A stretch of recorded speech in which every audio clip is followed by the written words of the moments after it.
game number 3 is upon us, and I just threw my pen across the table in excitement and anticipation.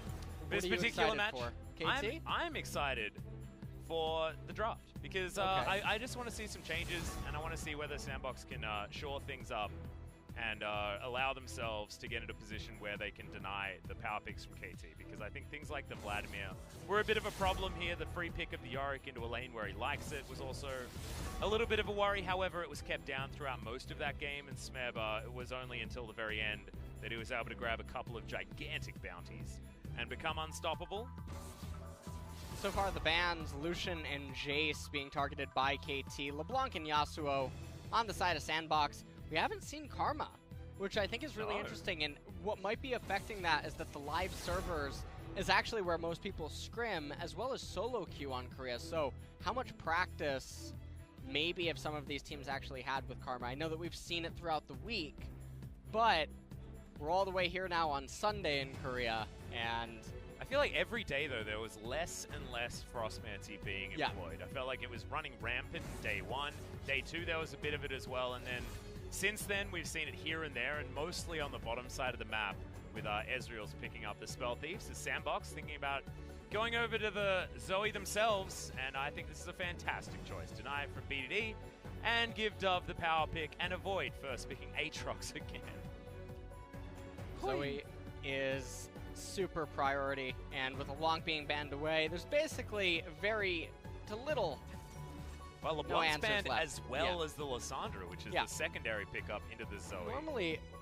Normally actually Zoe is used as an answer to Lissandra, and with Yasuo being banned as well, you have very limited options remaining for what can actually be problematic for her. I know that overseas some people are looking at Kassadin as one of the answers to her, but Zoe is arguably much more worthwhile in a wider spectrum of team compositions than Kassadin is. And so, with that being said, I mean, Orianna is a champion that can contend with her and can go toe-to-toe. We're not seeing it really in the LCK, which I think is really surprising because it definitely pops up a lot in solo queue and in scrims. And we also have a lot of these players in the LCK, maybe not necessarily BDD and Dove, but a lot of our players are historically phenomenal Orianna players. So I agree with you. Is On Fleek going to go back to the Camille yet again? Tom Kench locked in. I was expecting, you know, tier list-wise, we'd just lock in the bottom lane, grab an Ezreal, and you're setting yourself up for a pretty fantastic mid-game composition on a couple of items with the Zoe, Ezreal, and the Tom Kench for the safety, but no, that's not what we're doing here. That's not this game. As Tom Kench as well as the Camille going to be locked in. So, KT, Silas. What are you doing? Just you're looking at that and you're, okay, thank you. They're joking around with us. They're joking around, but I was about to get thrown out of the stadium. I was going to throw a chair. This is the problem, right? You hover things like that and it's crazy, and you're like, you don't immediately think that it's crazy. Right. Because certain things have been picked. Yeah. And, you know, Silas has been priority picked and banned and things like that this week. And feels like insanity, but it's the truth. And so Aurelia going to be banned here. Odd one. Aurelia now being taken away. I guess she does have a way to escape Yorick's cage, but again, extremely unfamiliar with the matchup.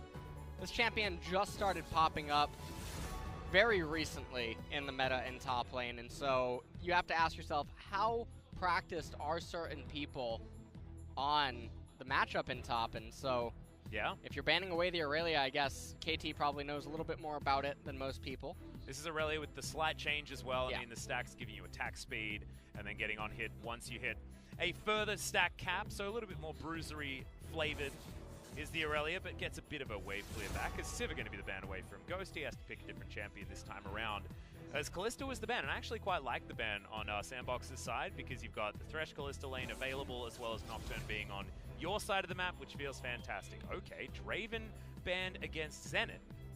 I mean, if you read the nameplate wrong, if it was Gango, I'd be banning the Draven, but Ghost may have actually liked to have that champion himself. So it's an odd choice. See where that means he wants to go, because it opens the doors for a lot of hyper carries to be blind picked here by SANDBOX. It looks like he's really excited. It's like, you know what? Actually, I can just play this champ. Oh. All right. So BDD back on his Aurelian Soul yet again. 100% win rate, and that is BDD that was able to grab that 100% win rate for the Dragon in the mid lane.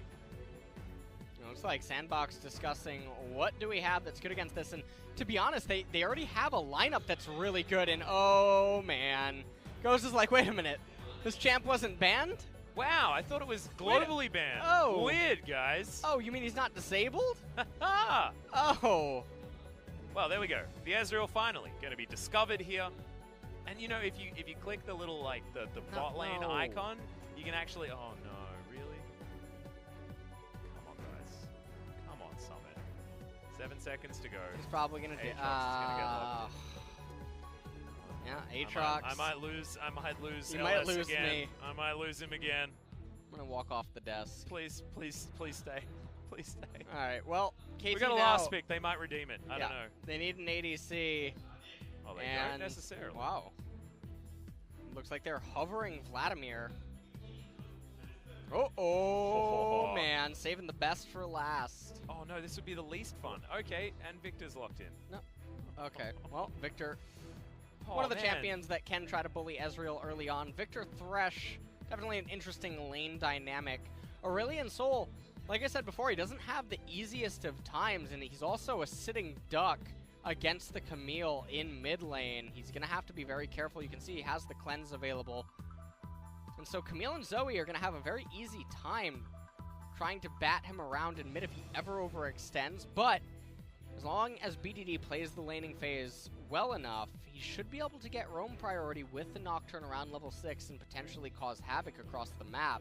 Yeah, speaking of across the map, this mid-jungle duo is going to move very quickly to a certain place if they want to. That E being available, being able to traverse terrain so easily on the Aurelion Sol is certainly going to help out KT of getting that bottom lane party started and leave the Yorick alone on the top side with his Maiden to keep things okay, but these are going to be your matchups.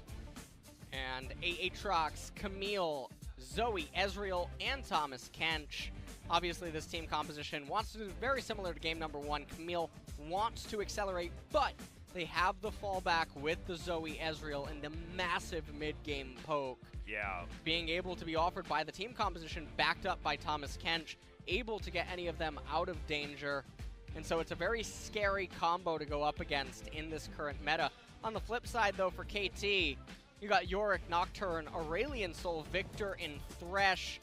This team comp wants to explode around level 6 using the roaming ability of Aurelion paired with the Nocturne to just snowball and accelerate the game. And if you really get the Victor going and put Ezreal in the grave, it becomes very difficult for the enemy team to stabilize as they end up being basically reduced to a poke comp, and they don't fare very well against siege compositions. Yeah, we'll see how it goes as we hit game 3.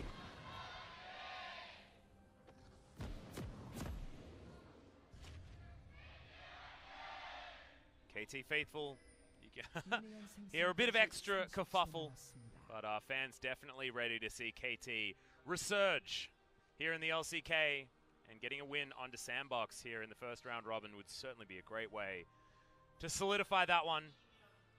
BDD, Celestial expansion to be available here in the mid lane most likely at level 1. But so far, not any funny business. No Brahms on this map, no Blitzcranks, definitely. So, just pretty cool, calm, and collected at this stage. Having a look at the keystones, nothing to worry about either. From anyone? A little surprising, actually, that neither Ezreal or Victor going for the Spell Thief Kleptomancy, both of the champions that can take it. Yeah. We've seen Ezreal's buy it in all sorts of different times as well, so we might see Ghost try and weather some storm in the laning phase at the beginning and then build it a little bit late as, okay. Umti, just going to get his party crashed a little bit, but speaking of crashing, waves are going to be meeting one another as well. Does mean that Zenit does get some free damage onto Joker here as they move on out, as Ghost is going to be the one getting some money for that one, so he's probably not too worried. We saw a very similar opening to this earlier on Fleek, looking like he maybe wants to go over the wall, but instead, he's going to go over a ward, he gets sweeped. Now he wants to just consume this Scuttle Crab really quickly.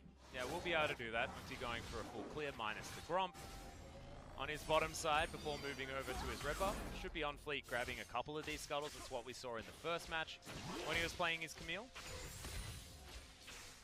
It does help him with the fact that the old hookshot has been changed. The Rift Scuttler does not actually fight back. And Dove now getting much needed intel on Umti's current path progression as Umti proceeds right into his red buff, but after this going to be a little unfortunate as he's going to either have to make the choice, do I go to Golems or do I go to Wraiths? Instead, he says neither. I'm just going to end up recalling. Well, goes home now. See whether afterwards he's going to be able to get himself back on track, because like you're saying, setting up the old rubber bands for the Nocturne feels like a pretty good thing to do, because the guy likes farming. On Fleek, not so much, but he is able to grab a couple of these Rift Scuttles, and being able to get that sort of advantage is certainly worthwhile. On Fleek shows himself on a ward though, so KT understanding that they can be relatively safe. As Smeb probably going to get back pinged just a little bit. Potential movement for On Fleek to head towards topside. But instead he's mid. You can see BDD very intelligently playing towards the strong side of the map. Zenit actually taking a lot of damage down here as Joker has the Devour available, but Zenit just waits for some extra buttons. Ghost, one more auto will do it. Oh, the flash right into the wall somehow. He's going to be able to grab the first blood. Celestial expansion, that's going to lock it down as now a teleport out, and Ghost will go home. That's a really interesting teleport spot, rather than just go to his own bottom turret so that he can collect the wave. It was the panic teleport where you just like spam the teleport button on the mini-map, I guess. I don't know. Is that the bug? No, I don't know. What was it in NALCS? Oh, I'm not entirely sure. I do think that Smeb has to flash, and he is going to do so. There's something that occurs, I guess, but I think it's with turrets, not with wards. I have no idea. Maybe someone could tweet at us and explain maybe what the interaction really is, but seems very bizarre that Ghost doesn't just elect to go to the turret there. Well, Umti not going to get Infernal Chain back, as Snowflower, I believe, is there unbeknownst to SANDBOX, but Wave pushing towards Summit, no reason for him to overextend, as On Fleek will go and grab his Gromp, most likely hookshotting his way over. So Smeb and Umti actually trying to get a reset here very hard. Trying to shove this wave all the way into the turret so that Smeb can get a decent back. Especially with his flash being on cooldown, he wants to get a full reset on this wave. And BDD looking for some more information for his team, and he's doing a fantastic job so far, and except for when he's going to walk into this bubble. Yeah, bubble is going to land. Does manage to get the stun out as Dove actually wants this one. Cleanse going to be used on the Ignite, which is a great news story. The flash out there from BDD and no more summoner spells available for the Dragon. Really unfortunate there for him, getting completely zoned out, and I think that might end up even being able to be converted into a plate here for Dove, as Thomas and Ezreal doing their best to assert a lot of pressure. Wow, okay. We're getting a replay from a couple of minutes ago now, seeing this trade unfold yet again. Devour being used there onto Snowflower, and you can see Ghost. What's this flash from Ghost? Yeah.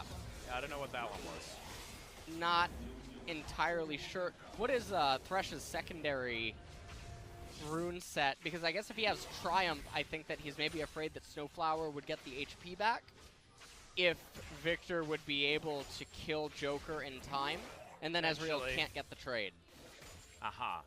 That's the only thing I can think of, but I'm not sure what Thresh's secondary rune is. If he's using the precision tree or not. Oh, he should be using Inspiration. He is. So he's got... He is. Oh, yeah, I'm sorry. So, yeah, caster, by the way. So. Yeah. So, look, it's perplexing. And also, you know, the whole flash on the spot thing is... that's normally a style points play, rather than a... Yeah, it's really weird, actually, now. Yeah. When I was watching it, I was like, oh, he must have Triumph or something, and it doesn't even cross my mind to look at the bottom, because these items aren't being used at that point, and so completely blanks. Nonetheless, bottom lane. Oh, Spelty. Oh, we're seeing it. Yeah, so Frostfang was picked up by Ghost on that the first back that he managed to put down, so gives him a little bit of extra money. And we'll go down there, stop farming. It'll be Time Kench that does it, as that's the flash in from On Fleek. But BDD not going to get stymied by that at all. Voice of Light coming out as the Celestial expansion. One more hit will do it, and that's it. 1 versus 2, and BDD says thank you very much. And this Dragon is working so well right now for KT. And meanwhile, up in top lane... Yeah, it does have World Ender available. Smeb will be pulled back in, and I thought Summit could have actually stayed there, but respects the damage that the Maiden can put down very, very much. Wow. There's just fights everywhere. Yeah.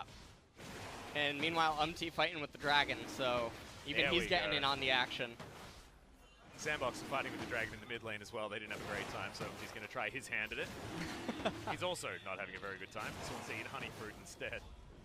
As Ocean Drake hits like a truck, man. Yeah. Ocean Drake's the worst. Doesn't give you a great buff and also will murder you if you try and take it down. It's just not a good time. Very unfortunate dragon to try to take. You'd actually think that the more luxurious or the more beneficial ones would be more difficult, but look at this. You can see OnFleek trying to come in there, whiffs on the stun, ends up getting stunned himself, and the Starforger lets him know that he is interested in Iron Ladies as he then begins to chase down Dove. We're going back to the Iron Maiden joke. No. Oh man, what's better, an Iron Lady or an Iron Maiden? I don't know, because we've got that versus the other here in this game. Snowflower's going to lasso the Ocean Drake. That is just going to mean that OnFleek gets the hell out of there. Ghost throwing some Mystic Shots around, but he stopped farming, so he wants to find where the champions are in order to get the work done. The game definitely has a lot more action inside of it than the previous game. It's very refreshing to see. Certainly is, but it is going to mean that the gold is very, very even between both of these teams. No real advantages going towards either side, but BDD throwing down both of his summoner spells and then getting a 2 versus 1 kill has really skewed things. Yeah. When it comes to the mid lane, and he's the one that has both of these kills that have been picked up so far. Of course, being able to get that roam down makes sense with his Comet. And Joker falling there. So BDD very, very strong right now and will be a large factor in these team fights coming up. And what's really keeping SANDBOX so close in the gold department, despite those 2 kills and the assists, is the Kleptomancy on the Ezreal. The slight CS lead in mid and top lane right now. Yep, going to be able to have that Frostfang stacking up that extra money as well. So despite the fact that he isn't farming, it isn't too much of a big deal. 32 CS is going to be the lead here for Zenit. Look at about the 50 point for when that quest is going to complete on the Ezreal, in order to understand whether or not this Frostmancy has been dealt with well enough. As Dove comes on over, spots out where BDD is, who dodges the beach ball, and things are okay. Devour on the bottom side, but there's Chaos Storm onto Ghost, who gets himself out of the way. True Shot Barrage not going to find anyone as Joker holding onto his grey health this time. That is blue buff going over to BDD. I don't know if Joker didn't have Devour available, but... He just used it. Oh, yeah. But the follow-up sequence was a little bit strained there. Nonetheless, though, KT definitely winning out on the trade. However, Joker trying to get the freeze on. Oh no, Ghost got the minion, so he doesn't even want to hit Snowflower with any of his abilities anymore. Not going to be finishing that quest just yet. See, we'll keep you updated as to when that one is going to complete. BDD here in the mid lane dealing with it quite nicely as Dove. Oh man, that last auto, not quite enough. So, Paddlestar denied. Clearing out that mini wave. Smeb going to bring the maiden with him as he goes back home again, not wanting to let Summit kill that one for free. So both of them are going to head back home. Looks like BDD actually wants to just pick up the Scuttle Crab right now, and now we enter into the part of the game where the champions do start dealing a lot of damage to minions, and it's very difficult to set plays up without the jungler present or a roam from one of the teammates. This is where the game really begins to slow down, and with an Ocean Drake being the first one on the map, not really forcing either team to care about it all that much, and without an early 10.5 minute Herald, game is definitely going to slow down temporarily. Feels good, though, if you're a KT fan, because you've got Umpty. He's safely made it to level 7. No harm, no foul. He's now just going to rocket ahead of OnFleek when it comes to the jungle camps taken, and OnFleek is just going to get paranoid and will be the first casualty when it comes to that. No need for the Aurelian Soul. Thresh and Nocturne just enough as now Zenit being closed in on. Joker and Ghost trying to get down here. True Shot Barrage flashed out of. And KT trying to come on down. Joker actually flashes forward as okay, the W going to be activated. Ghost gets out again. Voice of Light flash. Thereby Ghost on the back end as Joker has all of his grey health, but he's terrified and he's going to get taken out. He uses the heal just for the fun. He's got a spell book, so that should be okay. SANDBOX will lose their support, but at least Ghost trades one back for Zenit. Yeah, and in the end, this is going to be a pretty big win for SANDBOX. as they're getting Ezreal further and further ahead. And that's what really matters. And now you can see that he's trying to farm some of the minions as no one's around, better than just letting them go to waste. Yeah. Even though he doesn't have that support item completed yet on Ezreal. And taking another quick look here on Fleek. Felt like he should have seen the ward put into the brush, but it doesn't really matter as he's just getting locked up by the death sentence into the flay, comboed with the paranoia. And he missed his hook shot as well, which is very unfortunate. So close to hitting onto that wall as, look at this, Joker with the Lick Your Tongue flash, and that means Zenit is dead, but into 3 people. After this, Kench is not going to be in a great spot. Can't really do anything, but you do create an XP difference between Ezreal and Victor, which is important. Yeah, and picture in picture, Smeb is going to be taking a heck of a lot of damage. Hextech Ultimatum means that the Yorick can't move anywhere, and he is definitely going to go down. Okay, OnFleek does have the hook shot, wants to get out of the way of Umpty, who has Paranoia, but doesn't want to dive in and trade 1-for-1. 13.5 minutes, and just under a 1K gold lead for SANDBOX. Ezreal, I imagine, would complete his item here soon, as most champions are about to be completing their first core items. Aurelion Sol already have that Rod of Ages. It's going to begin stacking up. And take another quick look. You can see OnFleek maybe wanted to start the Herald or not, as he just comes up into top lane against Smeb. Flashing, locking him up. And that was just wait for the flash, then throw down the Hextech Ultimatum, and he just has nowhere that he can go. Understandable stuff here, but unfortunately for Smeb, he's pushed too far up. Thought that it was going to be SANDBOX taking down Shelly. They pull off that. They'll happily get rid of the Gravedigger first. Zenit needs to be careful. These Qs are starting to hurt from Ghost. He also gets money for it, and it's going to clear out the minion wave. I actually like how KT are treating this, because they're making sure that they're not giving Ghost someone to hit with his spells. They're just clearing out the wave and leaving, and that is an option that you have as the Victor. Because your Death Ray does a pretty good job clearing out minions, as it turns out. This game does continue to go on, despite the Aurelion Sol having those 3 kills. He is behind in the CS department. He has the bounty on him, so definitely a high priority target. But it doesn't quite feel like KT is getting the type of advantages that one might have expected off the Aurelion getting ahead and the Nocturne as well.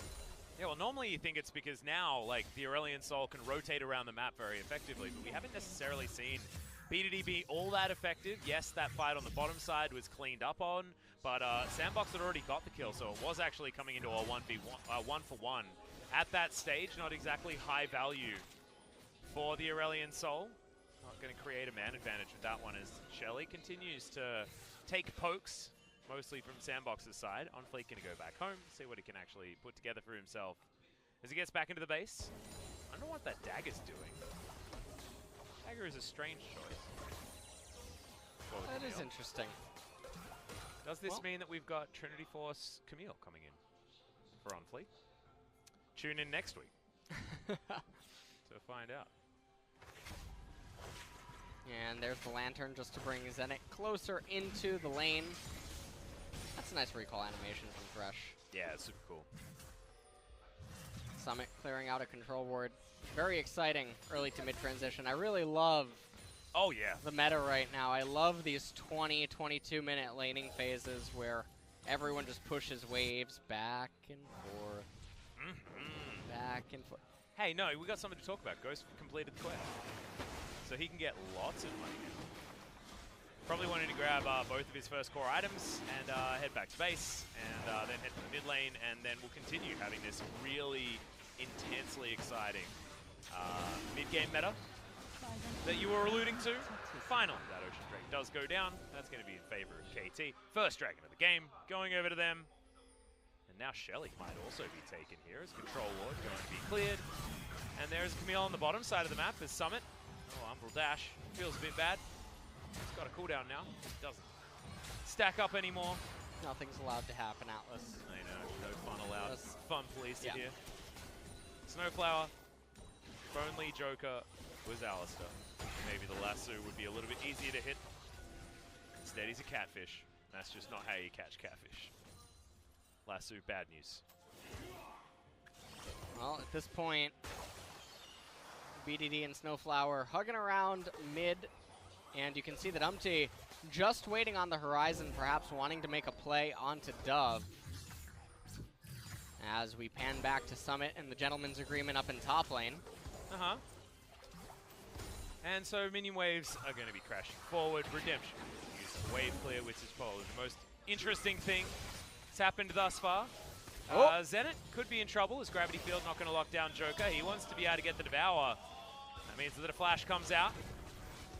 Top side of the map, though, KT are going to move over to the Rift Herald and should be able to grab this one. Not going to be able to get any turret plates for it because those are already gone. True Shot Barrage, just going to do some damage to Umpty, but otherwise it's all right.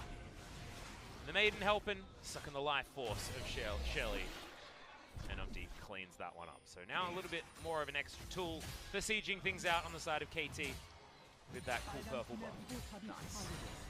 Absolutely fantastic. The best. I am so excited right now. Riveted. So I mean, what are BBQ's matches this week? How we looking? We play against VSG. We are currently bottom of the standing. VSG. So. And CK after having autofill in our first series and then having to forfeit series 2. So not not the best of standings right now. You know. About the same as B2D's ability to get that cannon creep. That's about where you're kind of looking like Jin Air, you know. I mean, oh god. I mean, you did recently lose to MVP. Well, and ESC ever. That is the old ever 8 winners. Yeah. Unfortunate, but that's all right. That's all right. Things against VSG. I mean, that'll hopefully be a learning experience that you guys can take moving forward. Because VSG look very strong at the moment in Challenger. As Snowflower throws out the lasso, but he's going to get trouble bubbled. BDD there in time to save. Does have himself the Ryle's Crystal Scepter alongside his Rod of Ages that's stacked up to 6 times now. And as we move into the later stages of the game, are we looking at any of these teams in particular in order to win a team fight outright? I mean, I look at SANDBOX and I say they've got an AD carry. That seems good for the late game. I mean, all right, Atlas, I'm going to be really blunt with you. We're in game number 3 of a very unfortunate series. And it's really rough. We're seeing this passive gameplay where no one wants to make any play because of how much of a chain reaction effect it can just have on a game state. And so despite having these champions that in theory want to go off like the Nocturne or like the Camille, instead we're having this pacifist agreement where every team in the league just seemingly is content with just not making mistakes and just endlessly wave clearing, pushing lanes back and forth. And unless your name's Griffin, apparently this is the thing to do. And it's very fun and exciting. Well, I mean, I don't think anyone's alluded to the fact that it is fun or exciting, but it is what's happening this game, so I can't really say too much, as Ghost almost looks towards a solo kill under Zenit. That's what happens, guys, if you hit all your buttons on Ezreal. And he's in a pretty good spot at the moment, wants to complete that Manamune, but he's got a Trinity Force, so Ghost going for a little bit of an earlier spike as he misses all of those buttons. That's going to mean that Zenit survives. Well, the one thing here is that if Ezreal and Zoe weren't present in the game, we would have a Victor pressing E from minute 20 to 30 on whatever wave would be attempting to be pushed by SANDBOX. But fortunately, Ezreal and Zoe are about to come online soon. And once they do, you're going to see a real problem for the KT team composition, where if Nocturne tries to go in, but Aurelion Sol's been zoned too far back by the Zoe and Ezreal, then there's a mismatch in their ability to synchronize their engage, and it's just going to go haphazardly. So SANDBOX, as we do approach this 22-minute mark, they're in a fantastic position, and I mean, I'm not entirely sure how KT is actually supposed to fight their way out of it against the Ezreal Zoe. Well, we'll see whether SANDBOX can actually navigate this, because we've seen some very strange and wacky things today, and even in this series. So, I'm actually amazed that we're even at a Game 3, as LS looks incredulously at his monitor in front of him, wondering how best to make sense of the situation. How do you feel about me narrating your life? Narrating my life? Yeah. I mean, that was fun. TOS. Yeah. You know, like... Wait, is that against the terms of service? You can't have, like, life narration? Because apparently you can't have jokers on this map either. He's going to get pulled into a gravity field. May need to flash to get out, and does do so over towards this Baron Pit, but that is a flash on cooldown on a Tahm Kench. Actually a very high value flash comparison to a lot of others on support players, as Snowflower comes on over, has himself a control ward, will clear out some vision. I'm losing my mind. With all of the action that's happening? I'm trying to keep it together. I can't do this. Atlas looks over at LS, whose brain is melting slowly into the video game. He wonders when it is going to stop. Is he going to find a moment where things make sense in Runeterra? Or will it just be the terror that it could potentially be understood as? Unfleek diving on over to kill some red dots. There we go. Press E. Nice. That's what I came for. All right. Well, I mean, SANDBOX at least do distract the Victor. Make sure that he's in the mid lane, meaning that Ghost is going to be able to come up top lane and take out the outer turret at the same time. SANDBOX taking the Cloud Drake. Not a Clown Drake. This is a Cloud Drake, because we need to come up with some things that are meaningful in this game. Can't be talking about open Drakes and Clown Drakes when theoretically this could be the only good thing that's happening in the passage of play for the next 10 minutes of the game. Of an open, I'll tell you that much, Atlas. This is a sleeper. Yeah, closed mid. This is actually, type in all chat, closed mid. And Zenit just parks himself there and says, yes sir, it's closed. Because for some reason Zenit is Russian. I don't know why. All right, I'm losing my mind as well, my friend, okay? We're at the final day of this, the new meta, we're to come to expect. And it's weird. Oh man. Well, this is. I mean, these Mystic shots are starting to really hurt. Actually, Ghost is stacking up his second tier. He has a mere amount of transform, as well as the Sorcerer's Shoes and his Trinity Force. So once he does have that Seraph's Embrace online, good lord, is this Ezreal going to be hurting? And look, I feel like recency bias has led me to believe that Ezreal doesn't do that much damage, because aiming was doing basically nothing on the Ezreal. But if we look back at times gone by, Kingzone versus SKT showed that Ezreal is the most busted hero in the entire game by a country mile.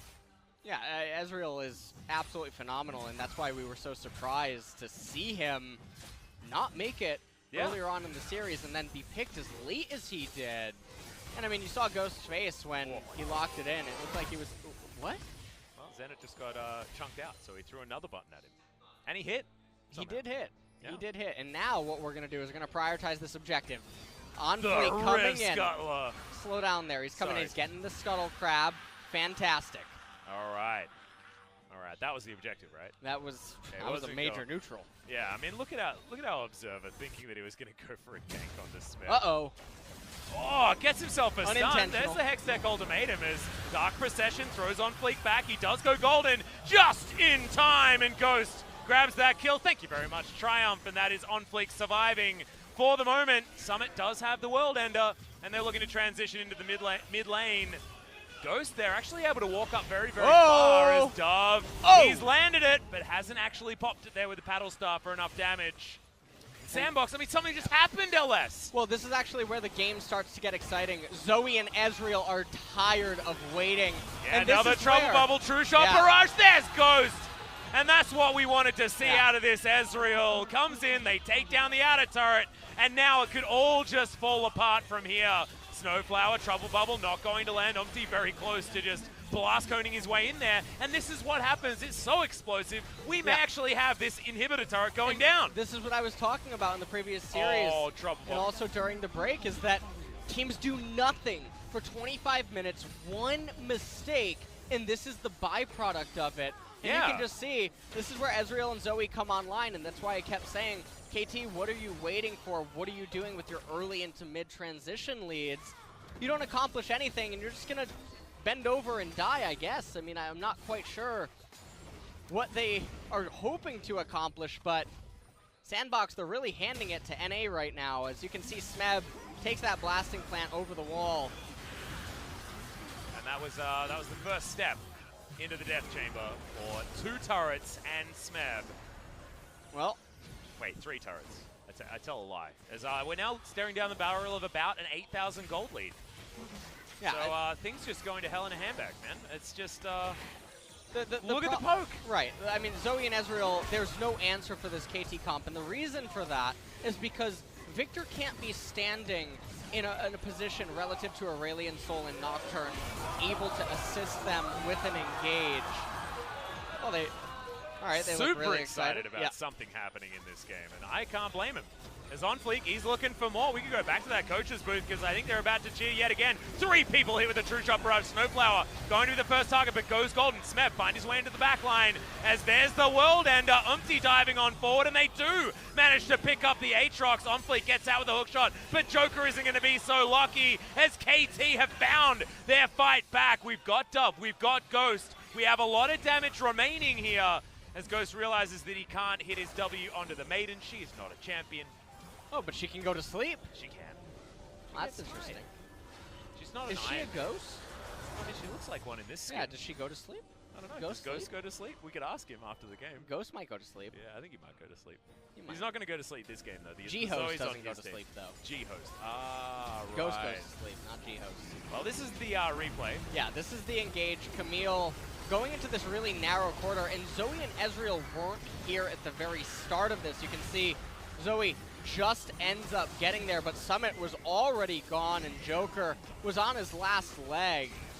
And so, in this scenario, you know, I talked just a second ago, what is KT actually supposed to do? Well, they're supposed to bait SANDBOX into an arbitrary fight in the middle of top lane brush without 2 of the primary carries present. Did you see what just happened to us? Yeah, 300 That's IQ. exactly what they did. That's what they needed to do. Oh Atlas. My goodness. Absolutely fantastic. Coach, by the way. Great. Now we're learning. I didn't even know that you had to arbitrarily stand in a Tribush top lane in order to guarantee a win condition. See, this is why I love listening to your cast. This is why I'm just guaranteed to learn. Yeah. That's what it is, and that's what we come for. Okay, we've got the Archangel staff completed by Ghost, looking to stack that one up. Very close to his Gunblade as well. At least I hope it's going to be a Gunblade, as he's been getting a lot of money. Level 15 on the Ezreal compared to the level 14 of the Victor, and he honestly could just take over this game. At a moment's notice, 4-0-0. But we just need to have SANDBOX not in their front line into KT and all of the AoE that they have available to them. And then we'll be fine. Yeah. Oh, another trouble bubble lands here from Dove. Okay. Heads on forward. See ya, Snowflower. Hook shotted and destroyed. Is Zenit now gonna get slowed down. Summit over the wall gets the flash. True shot barrage. Gazes by and looks pretty cool, but doesn't actually do too much as there's the voice of light from BDD. Goes golden, has to flash. Smeb also taking a lot of damage, and On Fleek is going to go down now as Dove lands another one. No Infernal Chains onto him as Joker eats the Grey Health, but may actually still go down. Smeb grabs that kill as BDD is taken out by Ghost. It was minions in the end, I believe, or an Ignite that secured it. But SANDBOX getting rid of the Dragon could be a huge deal now as Ghost now moves towards the bottom side. They're not going to get anything else. That was a trade, actually. It was relatively even in the end between both teams. And that was a really close call by SANDBOX. They are choosing to fight these... They're choosing to take these fights so poorly. It started off so well. They land the bubble onto Snowflower. They nip that right in the bud. And then after this, they take this and handshake this fight inside of this narrow corridor without Ezreal present. And this is exactly the dream scenario for Aurelion Sol and Victor. Look at the Chaos Storm. Look at Zoe. She can't do what she's designed to do. You're giving KT everything that they want. And right here, Summit ends up losing his Guardian Angel. And it's Ghost with the red buff that manages to weave in a Mystic shot right there to take down BDD in the end. But this is SANDBOX giving KT their dream scenarios 2 times in a row, not utilizing their team composition for how it's supposed to be played. And when you do it like that, you're going to make it look a lot weaker than it actually is. Yeah, absolutely. And look, the example here that LS is talking about is you kill Snowflower and then you get vision around Baron, you start to bait that one through, and then KT has to take a fight where you can get another pick after you've got another couple of buttons back off cooldown. You'll have a trouble bubble yet again, you'll have a hook shot yet again, and KT will just keep filtering forward, and exactly what's happening right here. I mean, these trouble bubbles can come out. Now KT, they do have Smeb moving on up, but Joker is going to be on the defense now as Umpty with the spell shield. SANDBOX don't want to let this one happen for free. Summit looking for a flank on the bottom side. He'll jump up through the Dragon Pit, and head back towards bottom side of the map. And all that SANDBOX have to do right here is play front to back, which some people, when you see that with an Aatrox and a Camille, you might think, well, that's not normally what those champions are supposed to do or what they want to do. Well, that doesn't matter, because what KT doesn't want you to do is play front to back, and here we go. T is going to use the paranoia here as Ghost can't actually Arcane Shift as aggressively, can't see that far. As KT do get their Nocturne out of there. True Shot Barrage, oh, so close to taking down Umpty. I thought now that the Gunblade was completed that was a dead Nocturne, but not this time. He is going to go back, but now an opportunity for SANDBOX to jump on the Baron, and look at how much damage this takes. Ghost does so much with the 5 items that he's put together, and Joker is now trying to stop this from happening. Baron is going to go down, but are they going to lose their Tahm Kench? The answer is most likely no, as Summit can possibly dash over the wall. Oh my god, Smeb just dies incidentally as Snowflower over the wall has to flash to get himself back. World Ender there is going to keep Summit alive as the Zoe picks up a double. BDD goes golden, but he's just going to watch as his life flickers by before him, and Umpty, True Shot Barrage not going to find him, but now what he has to do is contend with minion waves. But joke's on you, mate. You don't even have an inhibitor turret, and he's got 3 people surrounding him. SANDBOX, they finally find the team fight they're looking for. They find a Baron. They find Zenit on the top side, and it feels like 3v1 everywhere to close this one out for SANDBOX. That is an awesome death animation. But getting back to the game, this game is all but over, as this is looking to be the final Doom push. Smeb's coming up in 13, Snowflower's here. That's not going to matter. They're going to be able to raise these 2 Nexus turrets, and SANDBOX... well, I mean, the minions took a little while to conga line their way forward, as Snowflower is going to at least have Smeb to back him up. OnFleek doesn't have much of a health bar, as... Alright, that was an odd visual bug, as Smeb throws down his W. But you've got a lot of siege minions. You've got True Shot Barrage not hitting onto Smeb. And you've got a thick game skin continuing. On Tahm Kench. You just walk into the turret with thick skin and that amount of HP, and then your minions arrive, you just raise the turrets. Hello? I don't know what you want me to tell you. Yeah, I want you to get SANDBOX on the phone on speed right now. Yeah, I want him. I put my phone away because I'm commentating. Wire me into the coach box right now. I need to find out what's going on here. Yeah, I think that's probably a smart idea. As the Baron was taken, and this was part of the good things that SANDBOX were doing. In fact, everything was just not quite finishing the game. Is a bit of nitpicking here because they have set themselves up to take this one relatively easily. Now against KT, Dove landing some really clutch late game bubbles. Often feels like it's about the Zoe in these late game scenarios, but also Ghost being able to hit a lot of his buttons well on the Ezreal this time. There is a very stark difference between an Ezreal that has, you know, deft hands on the champion in comparison to an Ezreal like we saw in our previous series, aiming, not really being able to make too much happen on that pickup. Our solo queue games certainly illustrate that a lot, as a lot of people watch games like this and they're like, oh, Ezreal's busted, I better play him. And then you proceed to do about no damage. Ghost is demonstrating that now after 6 items, he's very, very comfortable. And you can see that KT are going to struggle extremely hard to survive against this Baron push. Bubble. Zenit has to put himself in front of BDD, oh man, activating the Trouble Bubble amplification with a True Shot Barrage means that BDD has to go back home. That is all the inhibitors going to go down. The Maiden, she's also going to fall, incidentally. One of the Nexus turrets already taken down, only one of them standing between SANDBOX and victory here in this game number 3. Paranoia for Umpty to throw out to try and go for this last-ditch effort. Hook is going to land, but that's onto a dude you have to kill 3 times.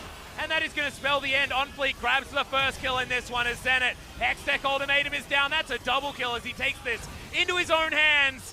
And SANDBOX now want to pad some stats. Umpty's going to go down low. That's the Ezreal falling as BDD grabs it, but it doesn't matter. Nexus is going to fall. And SANDBOX grab 2 blue side victories here to close out this week. And that's probably going to be actually another MVP for Ghost in game number 3. Yeah, unless Dove is going to get it with a lot of nice clutch bubbles towards the end of the game. Well, I wouldn't mind it going to Ghost. Yeah, he did manage to pick off that Aurelion Soul in that one fight.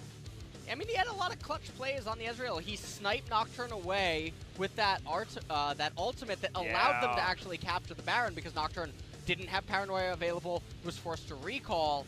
And so there was a lot going for SANDBOX that game, but it got really scary. There were 2 moments where they clearly weren't playing their team comp the way that it was designed to, and it almost looked like they were going to throw it right back into KT's hands. But KT, the early Aurelion Sol advantages, the Nocturne that had advantages, they did nothing with it. And it's such a sad trend that continues to exist in LCK, where it doesn't seem to matter with some teams when they get advantages. They have no idea what to do with it, and this laning phase lasts for 20-25 minutes because champions just don't do anything unless you coordinate it well enough. Yeah, and the thing that I find really interesting is the fact that the Aatrox and the Camille both picked in both of the victories for SANDBOX, and they are still able to make it work, and that actually worries me.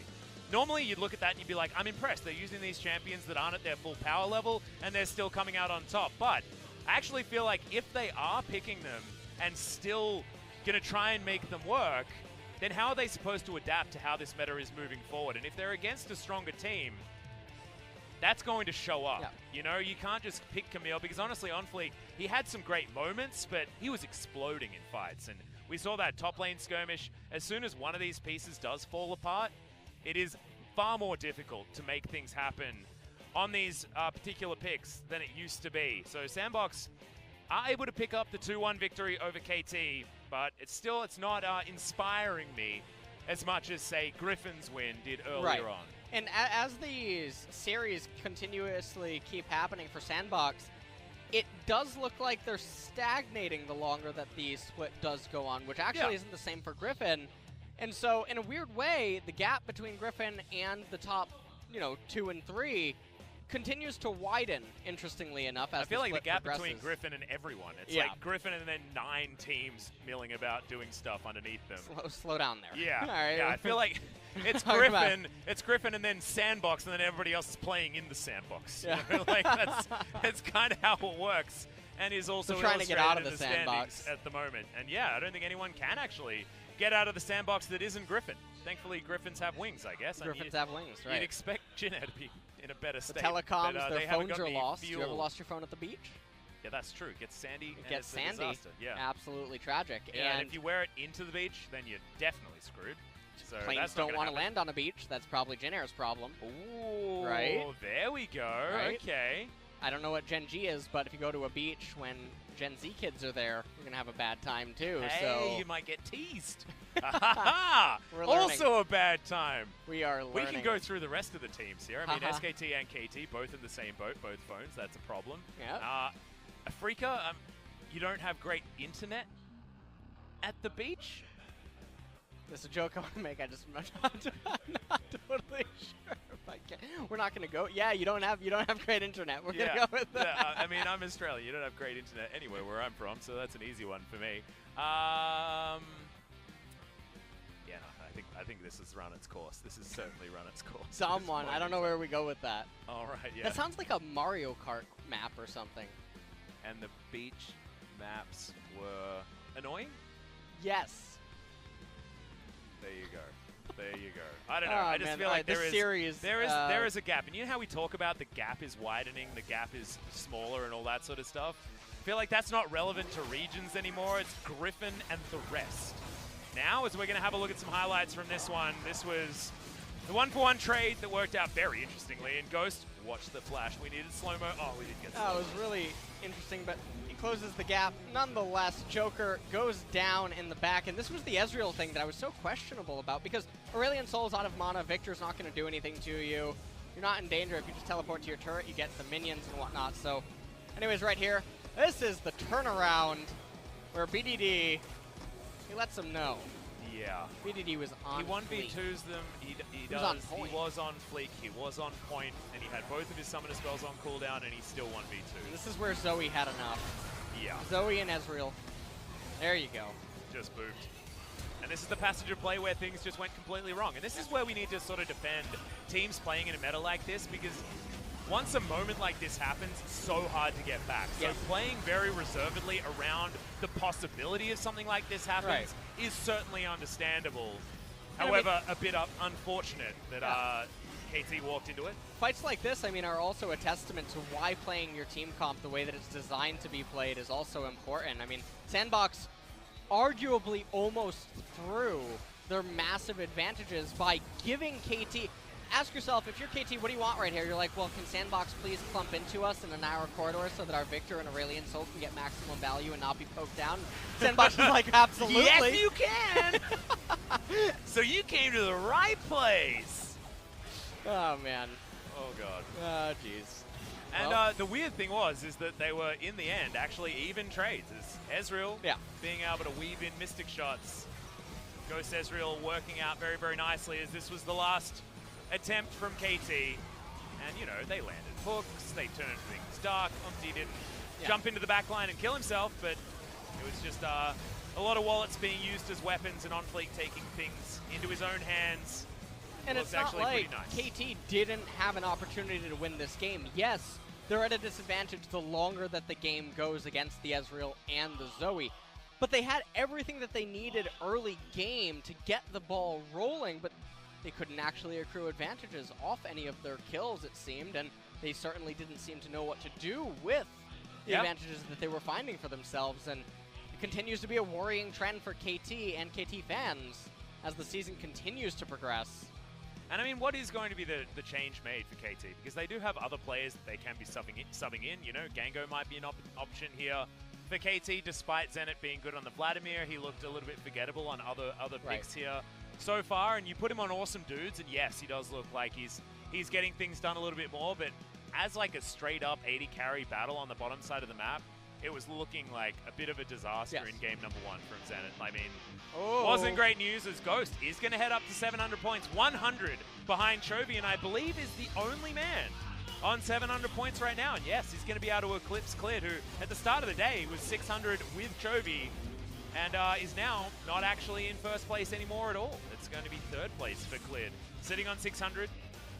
So pretty impressive from SANDBOX and Griffin. But Ghost really has been coming into his own on this squad. And, well, taking some more look at the Ghost highlights probably before we move into the MVP interview with him. Yeah. And it's going to be a solo interview. Yeah, double solo interviews with Chovy and with Ghost. So we've had a lot of solo interviews lately. Yeah, we have a lot. So we are going to be able to get over to G-Sun, and he's going to be able to have a chat to our friend Ghost. So let's throw it over to translate.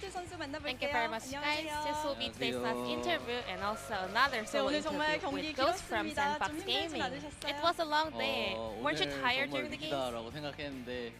Yeah, kind of. We thought we were a little bit worried, but we were all working together to get this win. Ghost, did you have the feeling that you're going to be the MVP today again? Well, even before the game 3 ended, I knew that I was the MVP.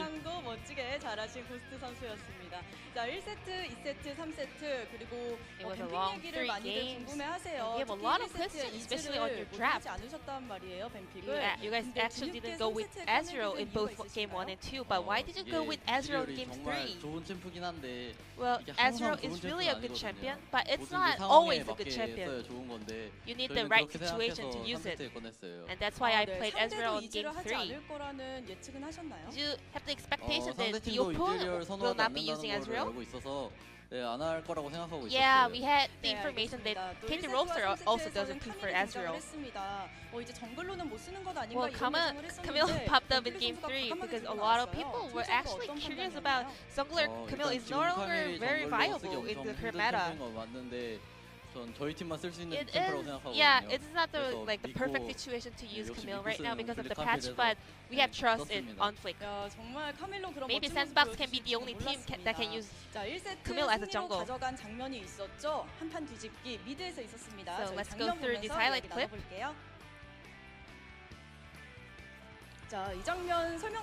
What was going on here? Well,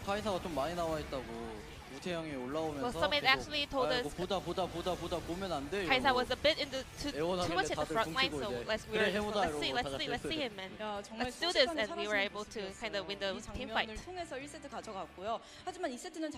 game 2, it was very challenging. What was the biggest reason?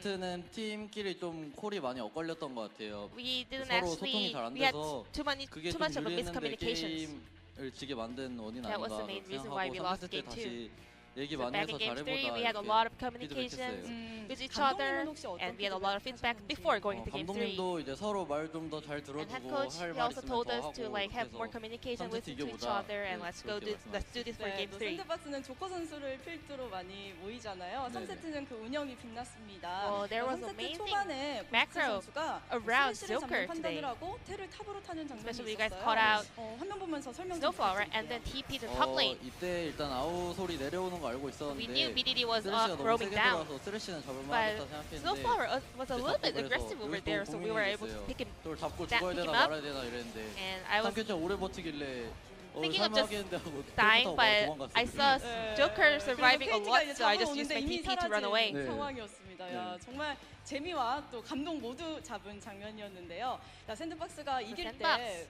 아까 보셨는지 모르겠지만 코치박스에서 When you guys 정말 were 두 손 winning, 들고 The coaches had a great reaction, being 네. super happy for you guys. 또 감독님께 한마디 Is there any message for your 부탁드릴게요. coaching staffs? 오늘 리세트에 정말 Well, 힘들게 today's 해드려서 game 2, 죄송하고요. we had hard time for 앞으로는 you 좀 guys 더 as well, so I'm 편하게 really 보실 수 sorry. 있도록 열심히 I want to make 해보겠습니다. you guys 네, feel more 알겠습니다. comfortable watching 메란 us 방송은 playing. 계속 찾아가실 예정이에요? Are you gonna 민규 형 keep 방송은 watching 언제든지 찾아봐주세요. Red Life streaming?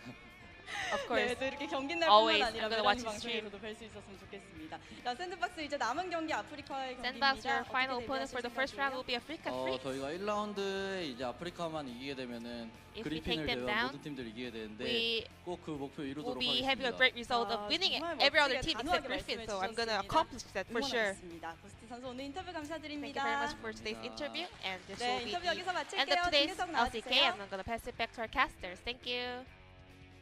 Thank you very much, Ji-sun. And that is going to be the end of what has been a longer day than expected. I mean, Yes. after game 1 between SANDBOX and KT, Hour and a I half thought break. we'd have another 2-0. And then, yes, we did have that hour and a half break as Griffin was able to dispatch with a Freak of Freaks extraordinarily quickly. But that concludes our weird and wonderful 9.3 pre-hotfix week. And SANDBOX are going to retain their second place and actually widen the gap between them and SKT by a considerable margin. Well, SANDBOX, they still just have that one loss to Griffin, so I'm sure that they feel very comfortable with that as we are moving forward in the split. And honestly, SANDBOX and SK Telecom, they do still both look very different compared to all of the other teams below them. Yeah, I And mean, then after Humble that- Life have actually looked Yeah. better and better, I guess. I mean, their win over Kingzone was actually very impressive. But as you can see, we are going to be moving into the second round halfway through next week. So first round robin will conclude with Humble Life versus Dumb1 Gaming. Actually a very exciting matchup as the rest of our teams are going to conclude their matches. Gen G the last on Griffin's hit list before they have made it through for a 9-0 start, beating everybody else in the league if they are able to take down Gen G. A Gen G that actually looked better against SKT despite falling down in that series in the end.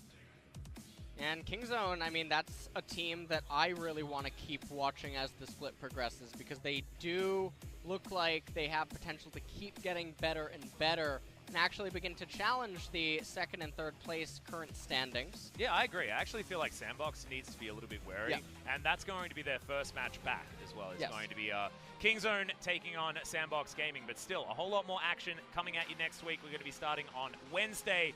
There is a telecom war on that day, but it's not necessarily the telecom war that we'd be expecting.